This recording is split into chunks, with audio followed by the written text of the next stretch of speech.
Tutuloy ko po yung aking series, which is Living Life that Honors God. At yung ating pong pag-aaralan ngayon, ay isa ito sa mga kwento rin na nagbigay sa akin ng malaking tanong.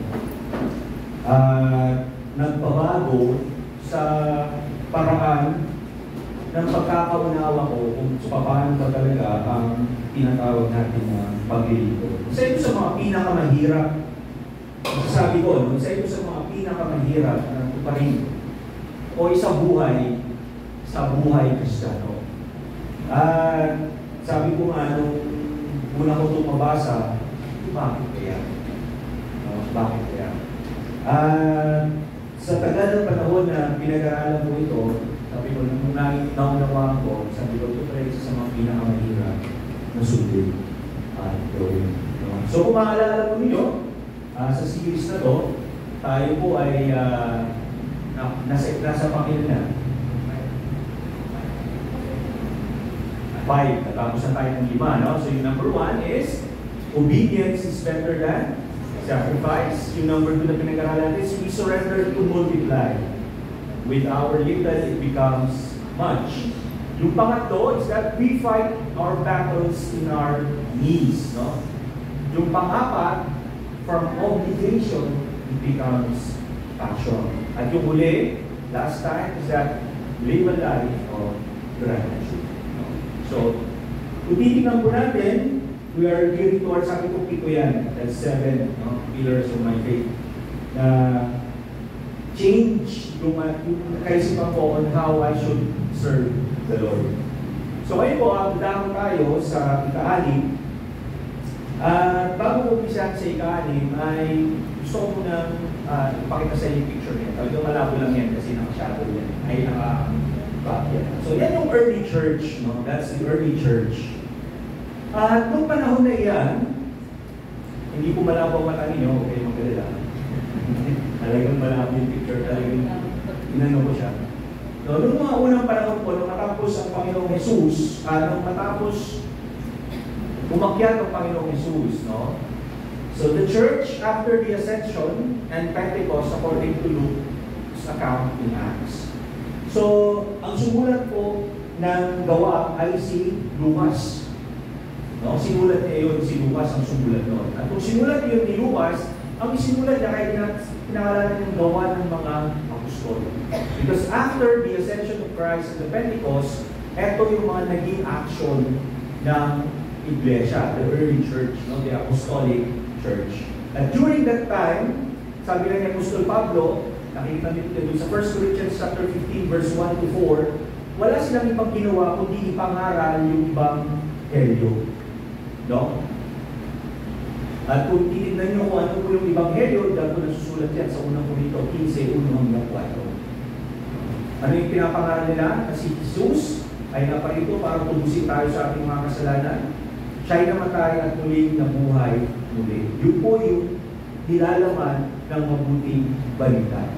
Kung maalala po ninyo noon, isa sa aming mga naging sermon is about the resurrection.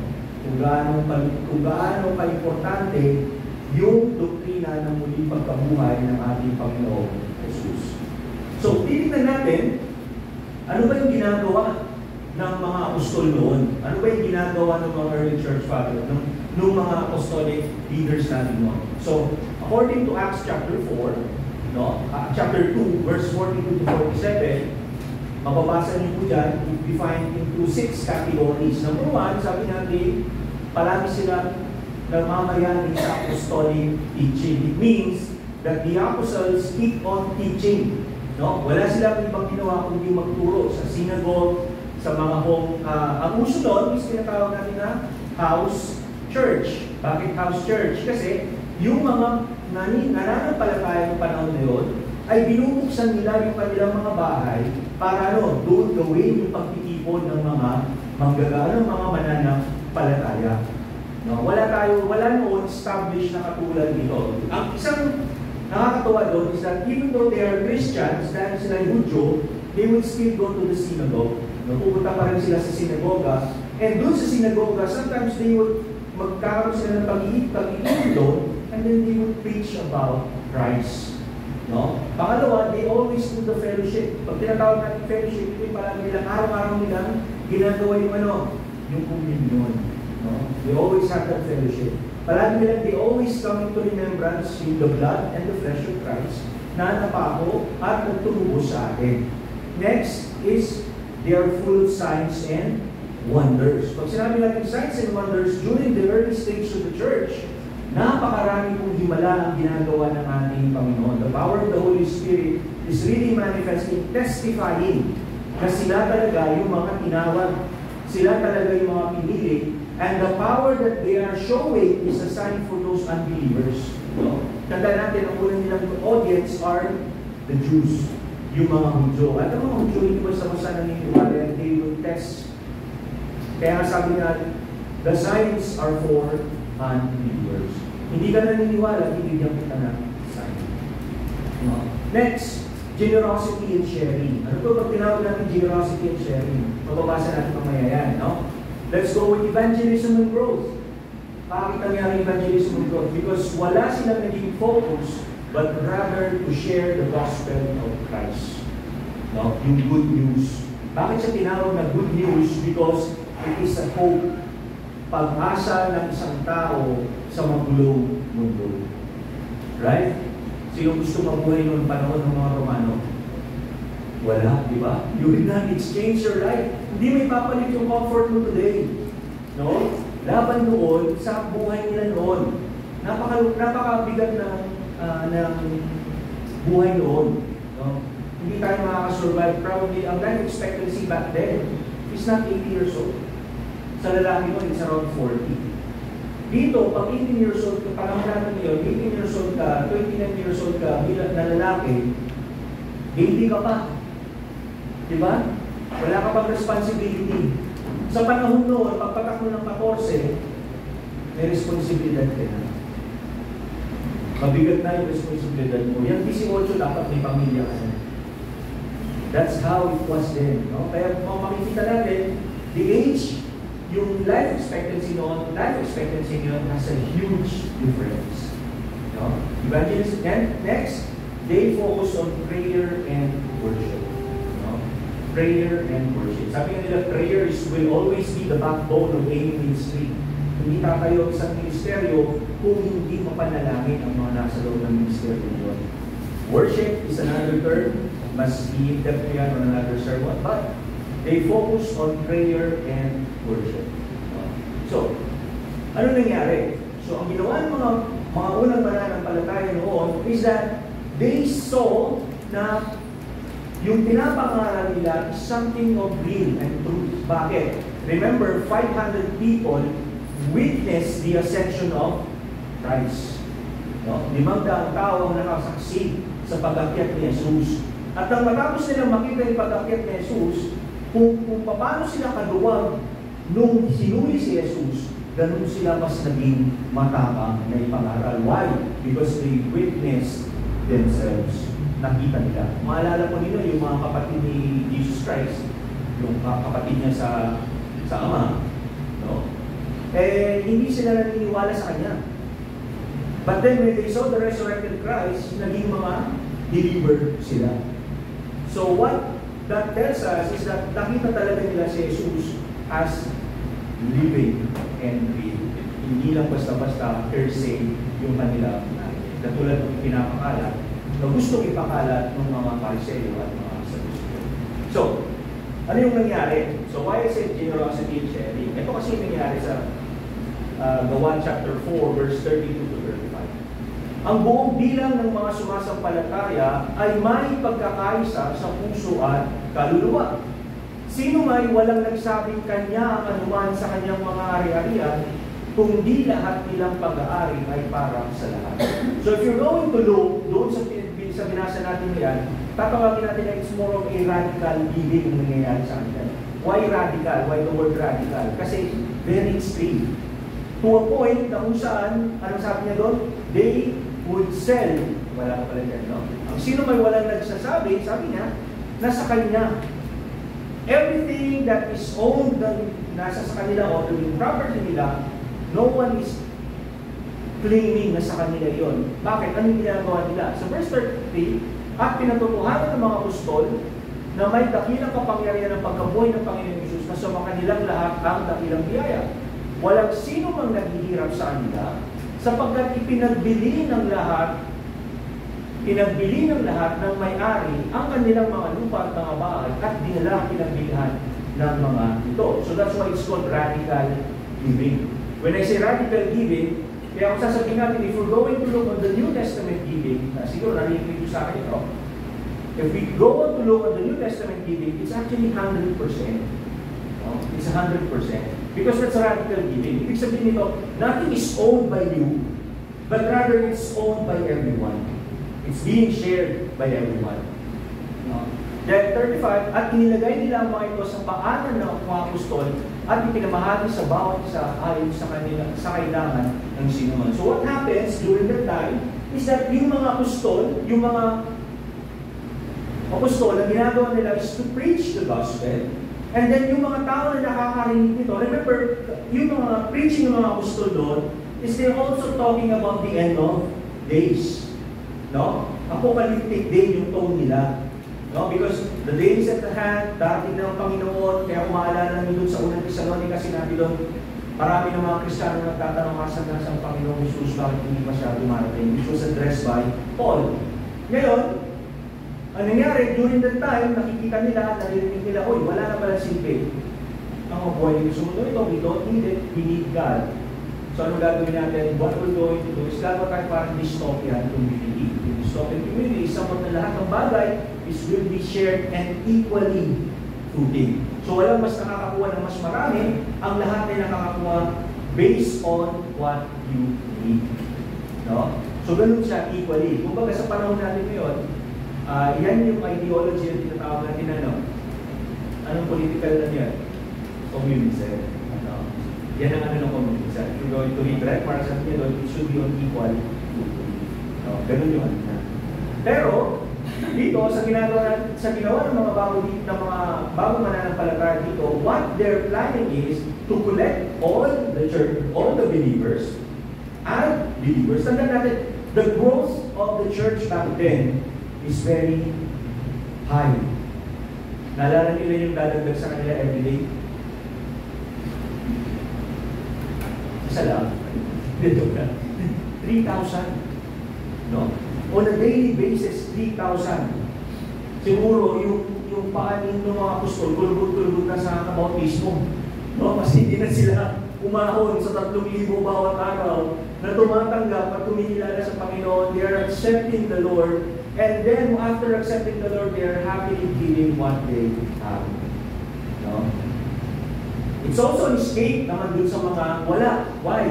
Because kapag you go in faith, you get the benefit of sharing, right? Makukuha mo yung benefit of sharing. Alright. So, ito yung kwento. Why I did that history? Kasi gusto ko maintindihan natin bago natin alamin yung tunay na kwento na sinasabi ko.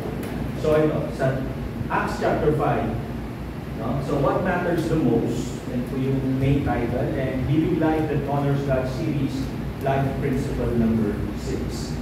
Life Principle. So, makikita niyo po yung picture na yan. Sigurado hindi mo wala ng kwento. Mahirap wala yung kwento niya. But, ito po. Sundan niyo po ako sa Gawa, chapter 5, verse 1 to 11. Ito po yung sabi niya. Mayroon namang mag-asawa, remember na nagbenta rin ng kanilang ari-arian. Ananias ang pangalan ng lalaki at Safira naman ang babae. So, mag-asawa sila. Subalit, nagsabwatan ng dalawa at hindi binigay ni Ananias sa mga apostol ang buong pinagbilhan. So basically, what happened is that narinig nila yung gospel, nagkaroon ng pagkilos sa kanila, and they said, wala na to. Life is useless, we should give it to them. So ginawa niya, pumunta sila. But then, ang ginawa ng mag-asawa is that tabi tayo ng konti. Logic, di ba? Logical naman. Kasi hindi mo alam if that movement, no? Kung sabihin natin, if that movement would really push through kung mangyayari talaga yung sinasabi nila. Remember, they are preaching apocalyptic messages. No? Magugulo ng mundo, masisira ng mundo, magsisi na kayo, pumunta na kayo dito. Wala na halagay man. Those are the things that you can maririnig mo sa mga apostol. That's why napakadami dumarating because of that message. Because the world is about to end. No?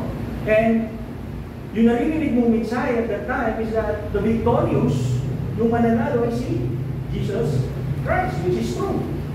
So kung ikaw yung nakarinig doon, no, nakita mo kung gaano ka-corrupt yung sistema ng religion mo, and you believe God, then I might as well take a risk, no? Mag-take na lang ako ng risk and be on the winning side. Di ba? Might as well be on the winning side. Na pagdating noon, I will be resurrected, katulad na pinapangaral nila, and rule with Christ for the next 1,000 years. So ngayon, sabi niya dito, pero ang nangyari dito is that this husband and wife, itong mag-asawa, when they sold, nag-decide sila, sige, benta na natin na let's give it to the apostles. At binenta nila, and then what they did was that kami tayo ng konti kasi baka may matalo tayo. Basically, pag-iisip ko yun, it's logical. And then sabi niya, verse 3, kaya sinabi ni Pedro, Ananias, bakit ka nagpadala kay Satanas at nagsinungaling ka sa Espiritu Santo? Bakit mo binawasan ang pinagbilhan mo ng lupa? That's a question. No? Ang unang tanong, nung lumapit si Ananias, dala-dala yung pinagbilhan. No? Yung pinagbilhan niya, sabi niya, ito po yung aking offering. No? Basically, malaki yung value, malaki yung amount.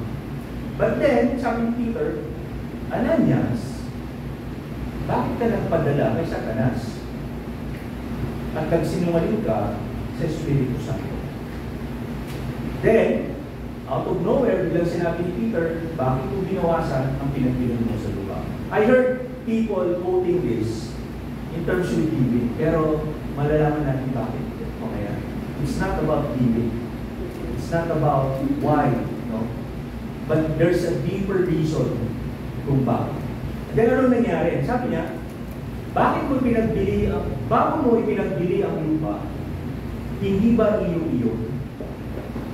At nang may pagbili mo, may pagbili na, hindi ba iyo rin yung pinagbilhan? Bakit mo naisipang gawin iyon? Hindi ka sa tao nagsinungaling, kundi sa Diyos. No? Yun yung sinabi ng Apostle Peter. And then, verse 5, nang marinig ito ni Ananias, siya'y patay na bumagsak. At lahat na nakabalita sa pangyayari yun ay pinagharian ng matinding takot. Lumapit ang ilang binata, binalo ng bangkay at siya'y nilibing. Pagkaraan ng 3 oras, dumating naman sa kanyang asawa na walang kamalay-malay sa nangyari. Kinausap siya ni Pedro, sabihin mo sa akin, ito nga ba lamang ang kabuuang halagang pinagbilhan ninyo ng inyong lupa? So it's a question testing the wife. No? Sabi niya, eto lang ba talaga yung pinagbilhan ninyo? And then, of course, dahil magkasabwat sila, sabi ng babae, opo, oo, yan lamang. Kaya sinabi sa kanya ni Pedro, bakit nagkaisa kayong subukin ng Espiritu ng Panginoon? Ayan, kadarating pa lamang ng mga nagbigay sa iyong asawa at ikaw naman ngayon ang isusunod nila ililibing. So, you see yung quickness ng judgment, no? Yung quickness ng judgment ng Panginoon through the apostles because of a particular sin, no? And then, sabi niya ngayon, noon din nabuwal si Sapphira sa paanan ni Pedro at namatay. Pagpasok ng mga binata, nakita nilang patay na siya, kaya tinibig siya sa tabi ng kanyang asawa. So that's what happened. So titignan po natin, most people sometimes nakakatuwa, pero they go to that for me. Pero when we look deeper for the reason, mas malalim pala yung result kung bakit namatay yung mag-asawa. No? So our life principle number 6, gusto kong share with you is this: live a life with integrity and honesty. Kaya sabi ko, ito yung isa sa mga pinakamahirap sa buhay ng isang Christian. a life of integrity and a life of honesty. No? There's a lot of Christians, I will not question their faith, but I will question their integrity. I will question their honesty. So if we're going to lead life that honors God, we should live a life of integrity and honesty. So, meron naman po tatlong points dito na gusto ko i-share sa inyo. Let's define integrity. Sabi niya doon, integrity means fullness, kabuuan, consistency, hindi nagbabago, and soundness of moral character. Yung integridad na sinasabi dito is towards moral character. Being the same in private as in public. Ibig sabihin ko nito na wala kang closet. No? Kung ano yung ugali mo sa labas, sa loob, hindi yung ugali mo sa labas. Minsan naalala ko may mga bata, no? Alam mo yung anak mo, napakabait po niyan sa bahay. Di ba? Ang bait-bait yan sa bahay. Hindi naman po yan malibot, magulo, nagwawala. Sabi na gano'n. Kasi pinatawag yung magulang.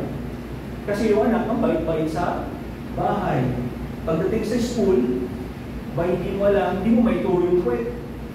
Naakyat lahat ng dapat, iakyatin. Di ba?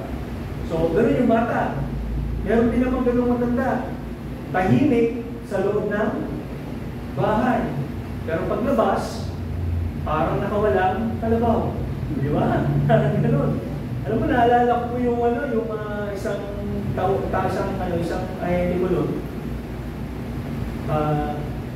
Nung nakilala ko siya, napunta siya sa team ko, napakatahimik niya. No? Napakatahimik niya. Kasi, wala pa siyang pera. First job niya eh. Wala pa siyang pera. So, tinuruan ko siya, training ko siya, and then na-regular siya. Na-regular siya, tumaas yung sahod niya. Tumaas yung sahod niya, may extra na. Kumbaga, may purchasing power na. No? Nung nagkaroon ng purchasing power, akala ko kung ano, nakawala. Lahat ng vision, ginawa. That's how it is. No? Integrity means that your moral character should be the same in private as in public. Kung paano mo ginagawa, pakikitungo mo sa labas, ganun din yung pakikitungo mo sa loob. Kung paano mo dinidisiplina ang sarili mo sa loob, ganun din ang pagdisiplina mo sa sarili mo sa labas.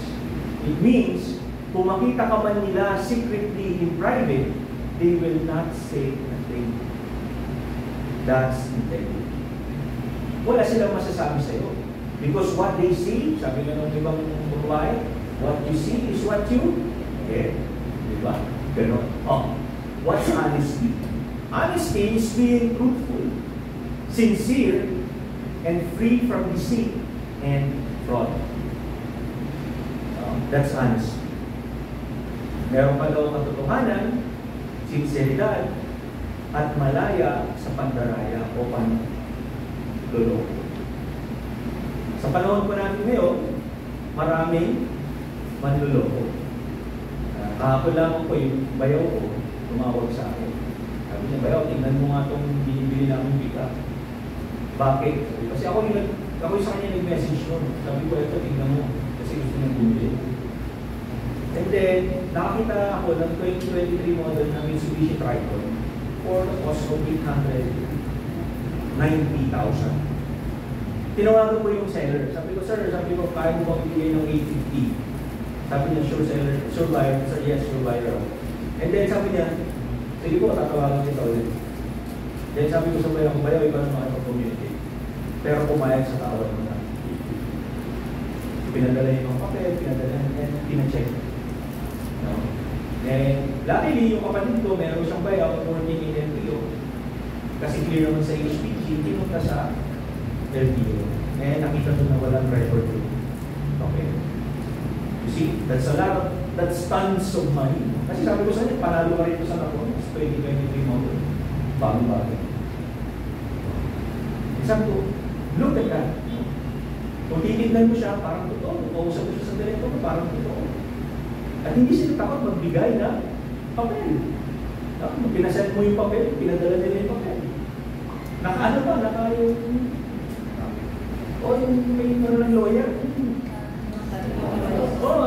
Nakasin talaga lahat na. So if you're going to look plainly, you would say, ito. No? Buti na lang, hindi naman gano'n kagali-bali ba si police. And he has to check most of the things. Kaya sabi niya doon, if honesty is going to tell, it should be truthful. There should be sincerity and free from envy. You see? So yun po yung dalawa. That's the definition of integrity and honesty. Now, point number one. God demands integrity and honesty in all areas of life. Okay? Hindi po siya selective. Hindi ka lang magkakaroon ng integridad sa isang bagay. No? Hindi siya selective. Na kung saan sa atin, pinipili lang natin kung sino yung kaharap ng tao, doon ka lang honest. Hindi kung sino yung kaharap ng tao, doon ka lang ba integridad. No? Hindi rin lang sa ilang pagkakataon sa buhay mo na ikaw ay magiging meron kang integridad at meron katapatan. That's not how Christian life works. It should be in all areas of life. At hindi ito option. Hindi ito optional. It's a command by God. Kaya nakalagay doon, it's a demand. Pag tinawag natin demand, it's a must. Kailangan natin gawin. Natanong niyo ako, Pastor, hindi mo na magagawa 100% yan. Bakit? Kulang yung pamasahe ko. Ano nangyari? Sabi ko sa driver ng jeep, kulang yung suklit kahit ito ko. Parang narindagin ng dos. Bakit? Hindi na ako makakauwi. See? In all areas of life, no matter how small, no matter how hidden, kahit walang makakita, your integrity and honesty should always reflect. Ano po yung mga areas na ito? I'll only noted 3. Sabi niya sa Awit 15 verse 1 and 2. O Yahweh, sino kayang makakapasok sa iyong templo? It's a question. Sino ba yung worthy na pumasok sa templo mo? Sino karapat dapat sumamba sa iyong burul na sagrado? The answer, verse 2. Ang tao, masunurin sa iyo sa lahat ng bagay.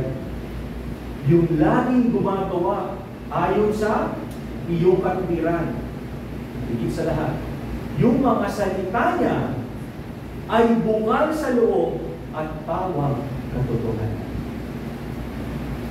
So who is worthy to praise the Lord and to worship God? People with integrity and honesty. That is the worship. Sabi ko, bibigyan ko ng point din na that is the worship acceptable before God. Sabi niya, Pastor, sabi dyan, masunurin sa iyo sa lahat ng bagay. Hindi ko kaya gawin. Mahirapan ako, so hindi ko magagawa. Ito sabi niya. Philippians chapter 2, verse 12. Ito yung sabi niya. Kaya nga mga minamahal, kung paano lagi ninyo akong sinusunod, that's Apostle Paul, ang sinusunod nila si Apostle Paul, hindi lamang nung ako'y kasama ninyo, kundi lalo na ngayong ako'y wala na, ano sabi niya? Sikapin. Make an effort.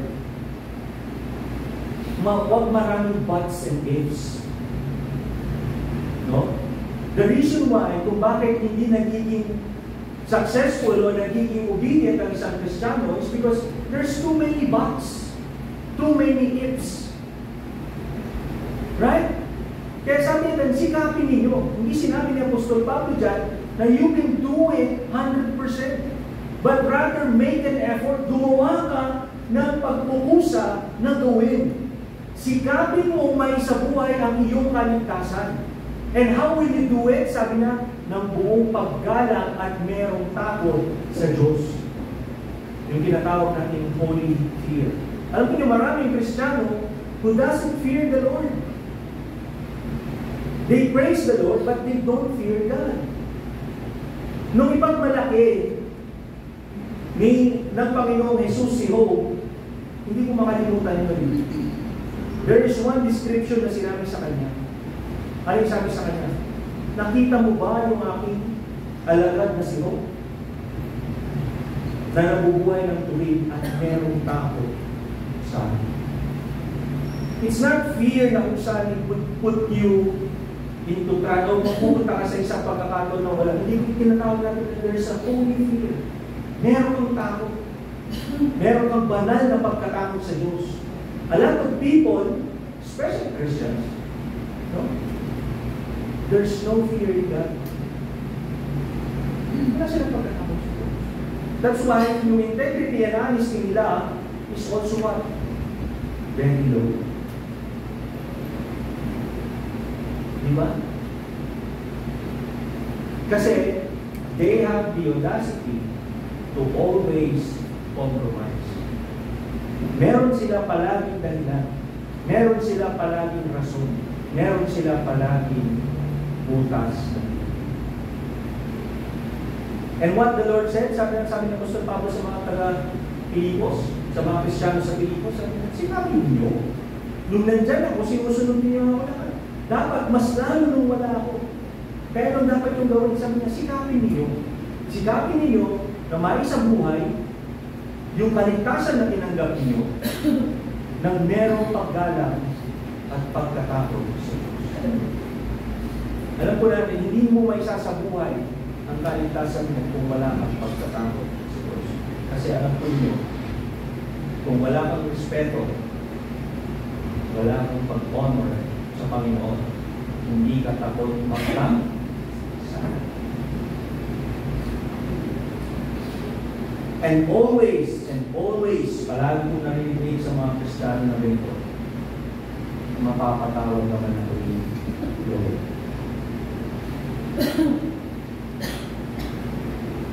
Yan palagi masulit. Sometimes, nakakalungkot marinig yun. Because they're telling that they're worshiping the Lord, pero they're not acting out of fear. Sunod.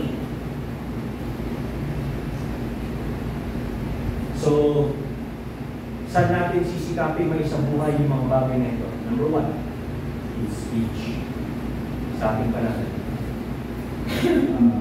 Naalala ko nun dito, Christmas party yun. Parang na-assign na ako na gumawa ng game. So, isa sa mga game na pinagawa ko was yung toothpaste. Naalala niyo yun? Nakakaalala niyo. Ayun, naalala ni Genesis. Kasi talagang nag-effort siya eh. So, yung toothpaste, sabi ko, buksan niyo yung toothpaste. Pagkabukas niyo ng toothpaste, unahan kayo. Ilabas ninyo lahat yung laman ng toothpaste. So, ang ginawa nila, what? Hiniga. Si Genesis, sabi niya, dali lang. Hiniga niya ng buyo, tube. No? So, lumabas lahat na ngayon yung ano. So, nung may nauna na, panalo na. Sabi ko, hindi mo panalo. Ano yung susunod gagawin? Ibalik mo yung toothpaste doon sa tube. Sabi, kasi parang gano'n sila ng gano'n. Gano'n sila ng gano'n. Huwag sila ng gano'n. Hindi nila may balik. And then, sinabi ko, ano yung lesson natin dyan? Toothpaste is yung tube. Yung laman ng toothpaste is 2 words. Yung lumabas doon, hindi mo na maiba. It's very hard. Right? Pag nasabi mo na, damage is damage. No matter what, kahit anong Lord. Kaya sabi ng Panginoon, we should always have full integrity and honesty in our speech. Bakit? Colossians 3:9. Huwag kayo magsisinungaling sa isa't isa, sapagkat hinubad na ninyo ang dati ninyo pagkakataon. pati ang mga gawa. Anong sabi niya sa Santiago? The very first thing na dapat mong matain is ano? Tama. Diba? Ang unang-una mong tatalian kapag ikaw ay naging Kristiyano ay ang iyong. Ito sabi ng isang maliit na parte ng katawan, subalit kaya ng magliyab ng apoy. So if you're going to look, sabi nito, ano bang sabi niya dito? Number 2, business and sa trabaho natin. We should always act with integrity and honesty. Bakit? Mga alipin, sa lahat ng bagay, ay ano, sundin ninyo ang inyong mga amo. Take note kasi during that time, meron pa rin slavery.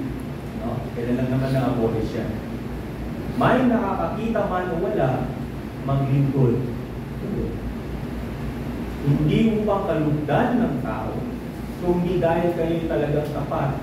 Again, the word, meron kang takot sa Diyos. So our integrity and honesty ay hindi lang natatapos na kaya natin sabihin, but rather even outside, sa trabaho natin. No? Sa ating mga negosyo, sa ating mga trabaho, no? Gagawin natin yung bagay na tama, not because gusto natin gawin yung tama, but because meron tayong katapatan pagkatapos sa Diyos. It brings honor to God. Napapapurihan ng Panginoon. Naalala niyo yung tanong mo, pag nakita ka ng isang tao, your business owner o kaya isang empleyado, and then ang question sa'yo ganito, nakita ka, kung sasabihin sa'yo, ay, Christian yun. Or, kaya pala, Christian siya. Right? There are two representations sa atin. Someone that makikita nila that you are living that life, fearing God, or living that life, compromising God. No? Kaya sabi niya doon, kung maglilingkod tayo, makita man yan wala. No? Makita man yan, boss mo, ma-recognize man yan, ma-acknowledge man yan. Minsan may mga kasama lang sa trabaho kapag hindi na-acknowledge. Yung trabaho nila, kinabukasan, dulong-dulong na yung sopa. Bakit? Sabi na, hindi naman ako pinapansin, wala naman lang. Alam mo yun, natatawa si Sir sa church sa lahat, hindi. No? Maraming ganun.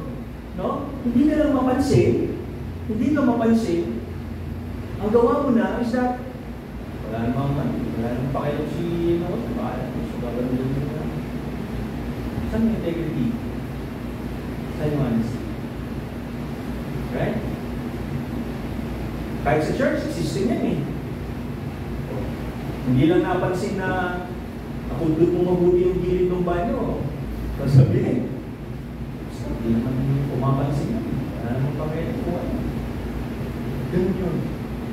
If we are doing God's work and we have fear in the Lord, it doesn't matter. It doesn't matter. Sabi mo, makakita man o wala, maglilingkod kayo na. So that's integrity. Next, in our relationships. Sa ating mga relasyon. It doesn't stop yung sa relationship natin between husband and wife, between father and mother, and siblings, kundi in the entire community. Ano ba sabi niya dito? Romans 12:17-18, huwag ninyong gantihan ng masama ang masama. Alam natin natin, right? Huwag gantihan ng masama. Kaya sabi niya pag binatukan ng bato, batuhin mo na tinapay, yung expired. So, purong arena, walang pangpalisa para medyo matigas-tigas, di ba? Hindi. Pero sabi nito, gantihan ng masama, kundi ang gagawin natin? Sikapin ninyo mabuhay ng parangal. Again, the word there is yung sikapin. Make an effort. No? Kasi kapag tumanggap ka sa Panginoon, hindi ka naman 100% change. It gradually changes you. But you have to make the effort. You have to make the effort. Hindi yan magic. No? Hindi yan parang genie na sinabi mo na, sino nakapanood ng Aladdin? Lahat kayo napanood yung Aladdin? Dati. Yung 1990s yung cartoon. Yung ano, yung buong, yung totoo, yung real life. Live action na. Di ba? Ano nangyayari doon? Request siya na siya yung maging genie. Right? Kung kalaban. Is that the part? Ano sabi sa verse 18? Hanggat maaari makisama kayo ng mapayapa sa pamilya nyo? Hindi. Sabi niya sa lahat ng tao. We do not profile people. Wala tayong profiling sa mga tao. If we see them, we interact with them, we adjust. Pakikisamahan natin sila. Naalala ko yung tanong sa seminar noon sa New Basic. Isa sa mga tanong sa about vision, sabi nyo sa nagtanong, Pastor, hindi ako yung may panel of pastors na nandun. Alam niyo, Pastor Torete. Sabi niya, dahil delegate din lang naman kami doon, nakaupo lang. Sabi niyo sa delegate, Pastor, bakit puro mahihirap yung pinupuntahan dito? Bakit puro mahihirap yung pinupuntahan ninyo na pinaralan? Bakit hindi niyo puntahan yung mga mayayaman, yung mga ganito o yung mga ganyan? So, kasi mo, alam mo, sabi naman, sumagot ang pastor, sabi niya, makakapasok ka ba sa Borders Park? Tayo mo bang pumasok sa Borders Park? Right? Hindi ka makakapasok basta-basta. You have to have a network. Para mapasok you have to have the right network. Hindi ka man naman makakapag-share sa isang milyonaryo kung hindi muna mo masisara ng milyonaryo.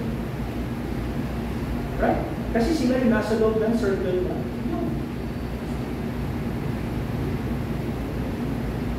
Kaya ano sabi natin, hindi tayo magpipili. Kung sino yung kaharap natin, papakasamahan natin. In a right way, lilinawin ko. Baka maya-maya Pastor, kasamahan ko yung mga nagiinuman doon. Hindi yun gano'n. No? Hindi yun pakikisama gano'n. Yung pakikisama na sinasabi ko is that pakikisama ng marangal. Ayan mamuhay ng marangal at pakikisama marangal. May integridad at merong katapatan. You're not joining them, you are rebuking them with love. Okay? Kasunod. Number 2. Point number 2. Tatlo lang ito. The danger of appearing spiritual without being transformed. No? Tandaan natin, yung dalawang mag-asawa, nakilala nila ang Panginoon. Narinig nila yung gospel. But their hearts were never transformed. Nag-doubt sila. The danger of appearing spiritual without being transformed. Marami din yan. We can show spiritual. Pwede natin ipakita na tayo yung spiritual. But we are not yet transformed. Bakit? Sabi niya, may mag-asawa, si Ananias at si Sapphira. But look at verse number 2. Nagsabwatan sila dalawa. Nagsabwatan sila at anong ginawa nila?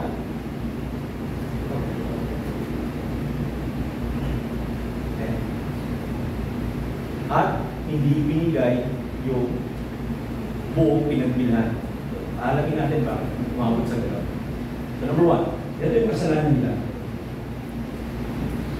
They did what looked like a generous act, giving money to the church, but it was performance without purity. Bakit? Ganito po kasi nangyari dyan. Nakuha niyo ba yung logic? Bakit sila pinamsa? Bakit sila naman? The reason behind it is hindi naman dahil kulang. Hindi naman dahil kulang yung ibinigay nila. No? Tingnan niyo yung question. Sabi ni Apostol Pedro, bago mo ipinagbili ang lupa, sa'yo yan. Right? Ibig sabihin, no? You own. Pangalawa, sabi niya, nung ipinagbili mo na yung lupa, hindi ba sa'yo pa rin yung pinagbilhan? Ang sinasabi dito ni Apostol Pedro is, lahat ng bagay na iyon ay sa'yo. Walang diniman yung church, walang hiningi yung church sa'yo, ikaw yung nag-decide ng sarili mo. Ibig sabihin nito, ikaw rin yung mag-decide kung magkano yung ilalagay mo sa paanan ng mga apostol para sa iglesia. Sabi niya, you have full control. Diba rin nasunod? Sabi niya, no? Binigyang diin ni Pedro na malaya si Ananias na gawin kung anuman ang kanyang naisip sa lupa o sa pera. It's all yours. Sabi niya.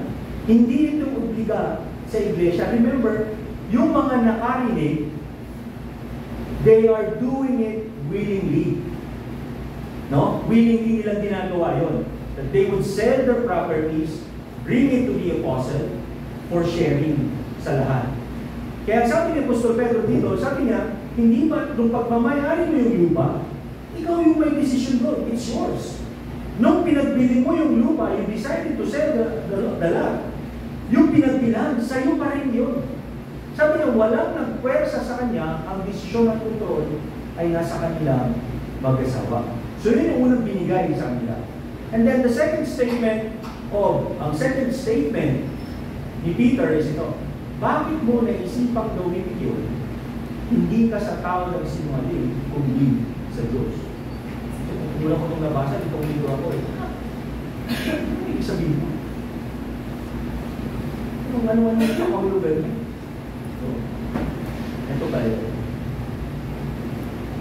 Ang pangunahing issue ay hindi ang halagang itinabi, kundi ang kasinungalingan na sinabi tungkol dito. Ito po niya. Nagbenta sila, nagtabi sila. Then, nung pumunta sila doon sa iglesia, ang in-announce nila is what? Ito yung kabuuang pinagbentahan ng aming lupa at iniaalay namin o binibigay namin sa iglesia. Anong tawag doon? It's called dishonesty with the highest level of hypocrisy. Yun ang tawag. Because they are declaring something that is unreal, na hindi totoo. Sinasabi nila that they are giving it 100%. Kaya sabi ni Pedro sa kanila, hindi ba't kayo yung may control doon? Hindi nyo naman kailangan itago kung ano yung binibigay niyo. Just give what is real. Pag kalahati lang yung binigay mo, declare na kalahati lang yung binigay mo. Kung karampot yung binigay mo, declare na karampot yung binigay mo. But you should not take the glory. Hindi mo dapat gawin yung pagsisinungaling just to get the glory. Kasi nung ibinigay nila yun, hindi issue yung pagbibigay. Ang issue is yung ginawa nila na sinasabi nila that they are doing the 100%. Pero in reality, hindi nila ginawa. That's why they lie not to people, but they lie to the Holy Spirit. Kaya sila nagsinungaling, and that's the reason why sila yung naparusahan. Marami kasi naman ganyan. No? We're saying that we're 100% na inayalay natin yung buhay natin, in reality, we are not. Hindi natin ginagawa. It's not all about money.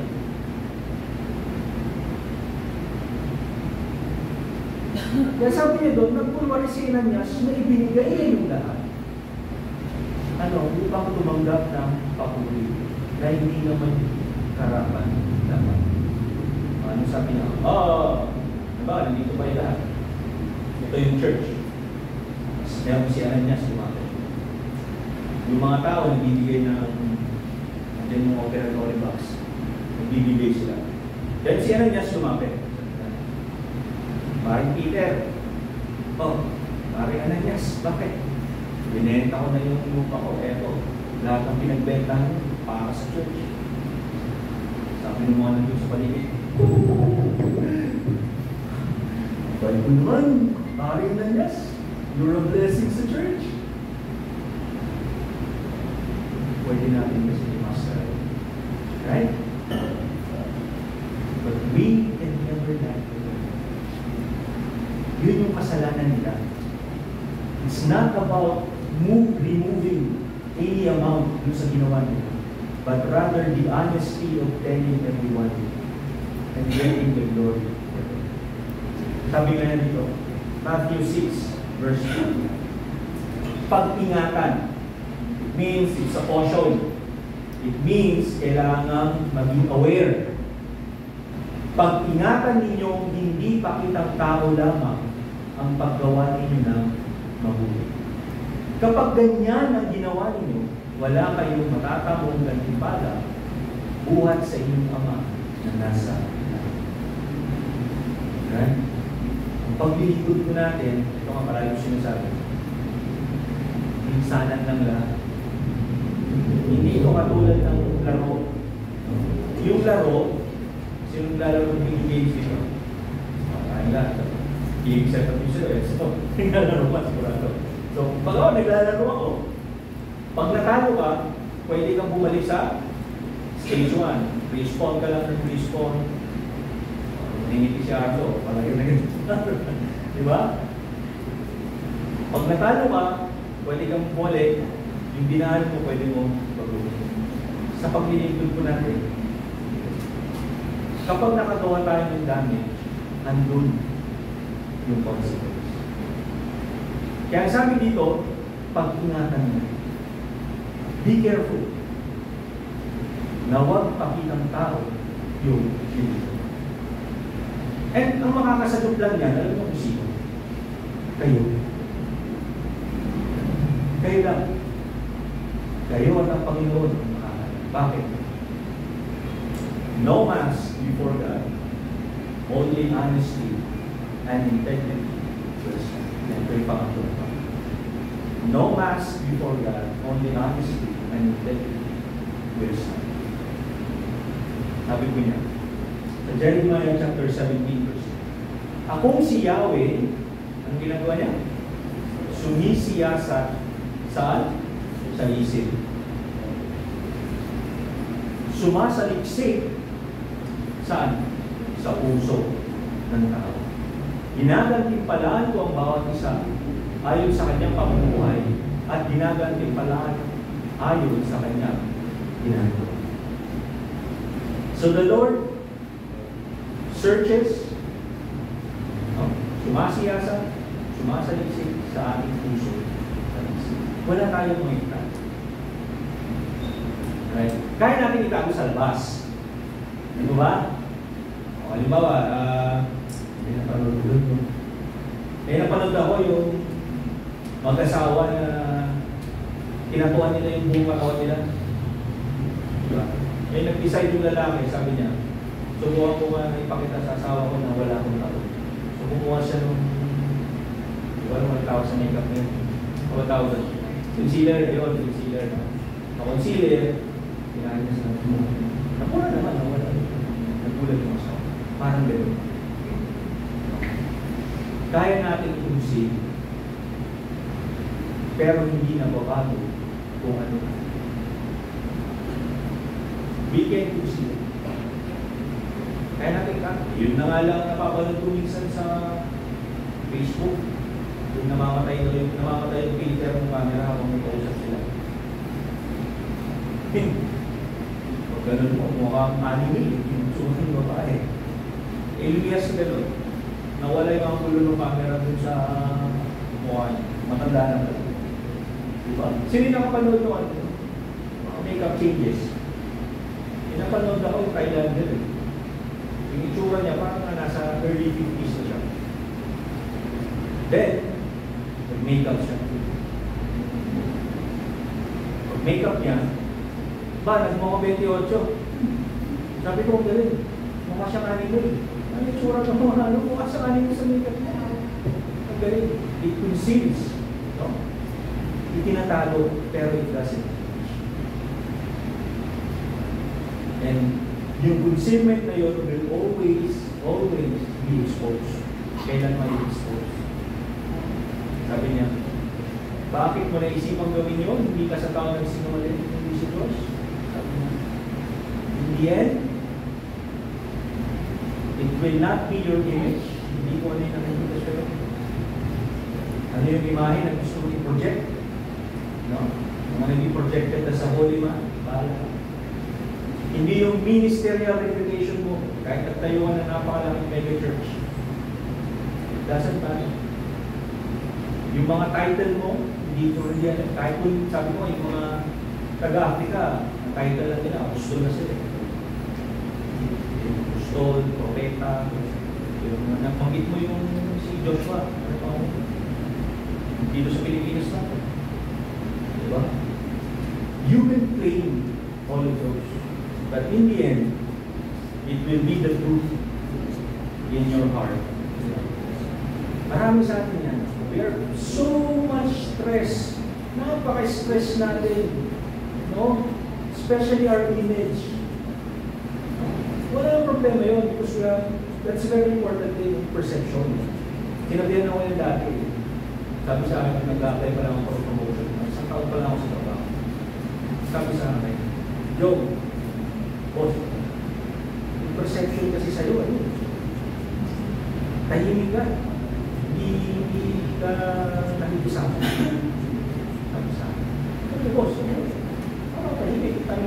Tanungin mo yung team ko. Masaya naman sila sa akin. Hindi lang specialist.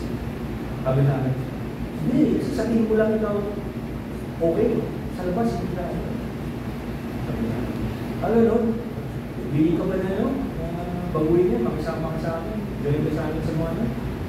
Boss, ano ba naman? Saan ka sa akin? Out namin dito. Hindi yung dami-dami. Ano?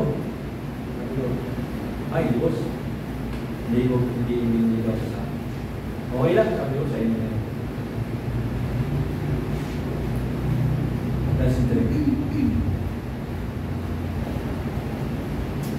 Nag-apply ako nun for a position of supervisor. Sabi na, hindi ako pupuno. Kasi hindi ka nakikisama. Ano yung kasama nila? Remember this. Your image. Kung nasa isip mo lang sa about your image, yung nakikita nila sa'yo. You're in the wrong path.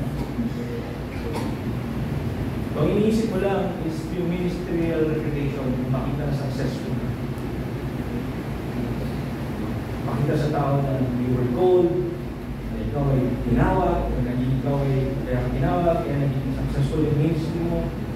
No? Maraming nadadala sa kanya. Glory to God. Walang problema doon. But the problem is you. Ikaw. Kasi yung puso mo, ngayon, yung implication mo lang hinahanapin, masabi that you are doing well. Titles. No? Sabi ko, napakarami ng title. Yan pa ang isang pinarinig ko. Ang introduction sa kanya, isang pastor sa Africa. Napakahaba, hindi ko mabanggit. The greatness, His eminence, ang daming haba-haba, and the apostle, grabe ang haba ng titulo niya.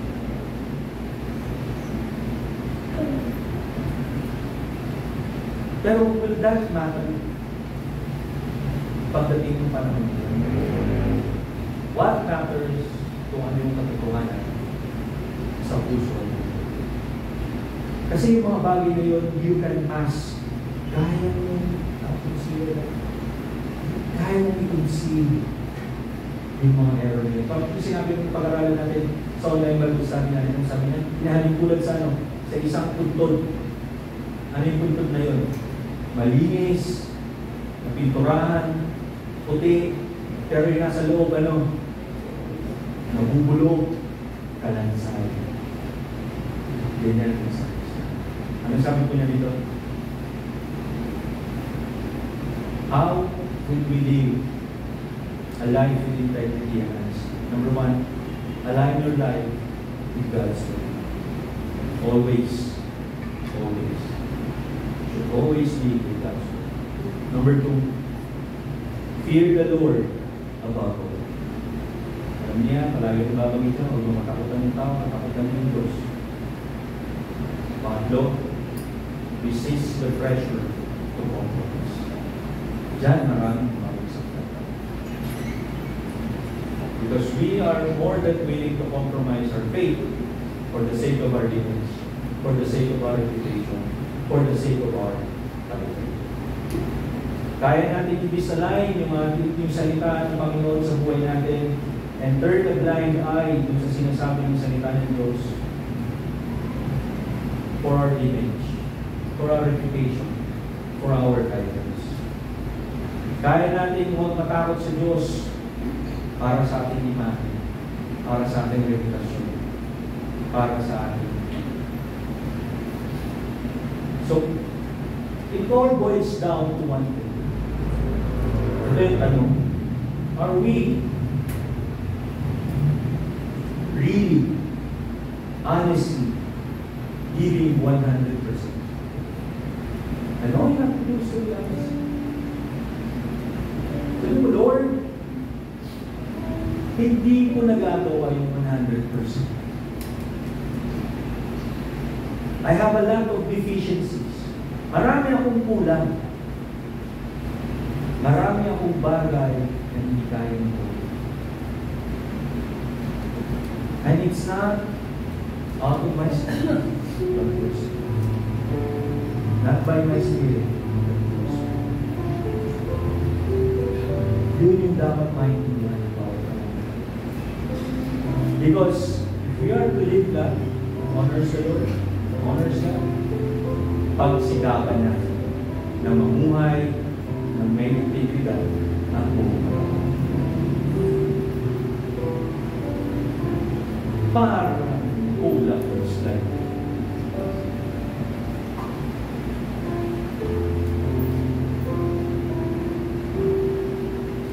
Marahil doon po sa isa na ito. Pero meron ako isang verse dyan, ending verse to. Most likely baka yun yung nabuksan ko yung nakalagay na siya. Again, hopefully, mga kapatid, each one of us will be honest enough to tell, Lord, help me to have integrity and to be honest for your glory. Amen po ba? Samahin niyo po sa panalangin kabilang Ama ng makapangyarihan sa maraming salamat, Panginoon, sa salita mo, Panginoon, na hayag sa mga bansa.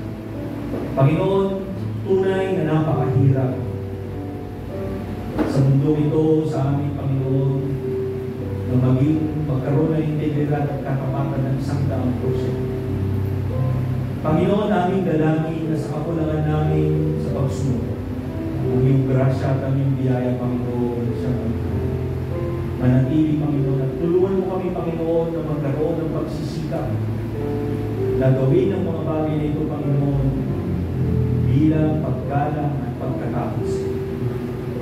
Wala kaming kakayahan, Panginoon, na gawin yung mga ito sa sarili namin. Maliban na lang ang Panginoon kung makakawakan mo ang aming mga buhay at isusunod namin ang ating mga puso. Panginoon, maraming salamat sa iyo ang kapurihan at sa pangalan ni Jesus.